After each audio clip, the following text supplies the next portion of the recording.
झारखंड को जिस जगह पे जिस स्थान पे 23 सालों में होना चाहिए था, क्या वो 23 सालों में ये मुकाम हासिल कर पाया है? राज्य अलग हुआ बिहार से, बहुत आकांक्षाएं थीं, विशेष रूप से यहाँ के आदिवासी मूलवासियों को। वो तमाम चीज़ें हमें नहीं मिल पाई हैं, हमारी अधिकार हमें नहीं मिल पाई है। 20 साल केवल और केवल इस राज्य का कहीं ना कहीं शोषण ही किया गया है। किसी भी देश के किसी कोने में भी चले जाइए, आज युवा केवल और केवल रोजगार का या ये बेरोजगारी से ही जूझ रहा है। केवल और केवल पूंजीपतियों की सरकार बन के रह गई है। ऐसे में जॉब क्रिएशन एक बहुत बड़ा चैलेंज है। नमस्कार, मैं लीजा और आप देख रहे हैं #भारत न्यूज़। झारखंड विधानसभा ने अपने 23 साल पूरे कर लिया। फिलहाल मांडर विधायक शिल्पी नेहा तिर्की जी हमारे साथ मौजूद हैं। हम इनसे कई अहम मुद्दों में झारखंड के विषय में बातचीत करेंगे। शिल्पी जी, झारखंड को जिस जगह पे जिस स्थान पे 23 सालों में होना चाहिए था, क्या वो 23 सालों में ये मुकाम हासिल कर पाया है? आपके सवाल का जवाब मैं एक शब्द में देना चाहूँगी, नहीं कर पाए हैं हम। इसका कारण यही है कि 20 साल केवल और केवल इस राज्य का कहीं ना कहीं शोषण ही किया गया है। राज्य अलग हुआ बिहार से, बहुत आकांक्षाएं थीं, विशेष रूप से यहाँ के आदिवासी मूलवासियों को। वो तमाम चीज़ें हमें नहीं मिल पाई हैं, हमारी अधिकार हमें नहीं मिल पाई है। हमारी सरकार का एक प्रयास है कि जो इस राज्य की जो अधिकार है, जो इनको मिलना चाहिए यहाँ के लोगों को, वो उनका हक अधिकार दिलाने का काम करें। और लगातार हम प्रयास कर ही रहे हैं। इस बीच में कोविड भी हुआ, आप जान रहे हैं। उसके बाद से काम में तेज़ी पहुंची है। सरकार की एक बहुत महत्वाकांक्षी योजना जो है सरकार आपकी द्वार, उसको भी फिर से पिछले साल भी हम लोगों ने किया, इस साल भी हम लोग करने वाले हैं। और बहुत अहम योजनाएं हैं, विशेष रूप से अबुआ आवास जैसे योजनाओं को भी हम लोग धरातल में उतारने वाले हैं।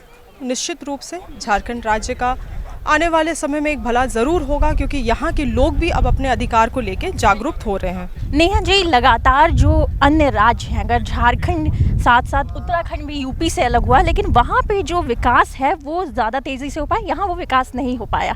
यहाँ के जो युवा है वो कहीं ना कहीं ठगे गए और रोज़गार में कहीं ना कहीं उन्हें भी पिछड़ापन दिखाई पड़ा। चाहे शिक्षा में भी उन्हें कहीं ना कहीं जो स्थान पे होना चाहिए था वो फिलहाल नहीं दिखाई पड़ते हैं। क्या कुछ कारण आपकी नज़र में ये दिखाई पड़ रहा है? देखिए, रोजगार पूरे देश भर का मुद्दा है। आप किसी उत्तराखंड या दिल्ली का बात ना करें, आप राज्य किसी भी देश के किसी कोने में भी चले जाइए, आज युवा केवल और केवल रोजगार का या ये बेरोजगारी से ही जूझ रहा है। इसीलिए केंद्र सरकार में आप देख ही रहे हैं किस तरह से निजीकरण लगातार किया जा रहा है। आज तो हम लोग देख रहे हैं कि एयरपोर्ट तक निजीकरण हो गया है। रेलवे तो निजीकरण हो ही रहा है, एयरपोर्ट भी निजीकरण हो गया, सारे कंपनीज, बैंक, सबको निजीकरण किया जा रहा है।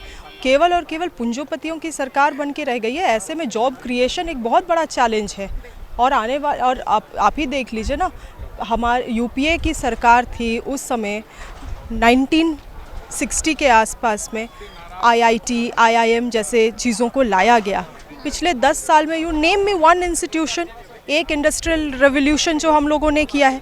आज झारखंड में HEC का क्या हालत है, तमाम चीज़ों को हम देख रहे हैं। तो ये है इन तमाम चीज़ों को लोग समझे, जाने, सीखें, तो वो भी ज़रूरी है, ताकि सही सवाल सही लोगों से किया जा सके।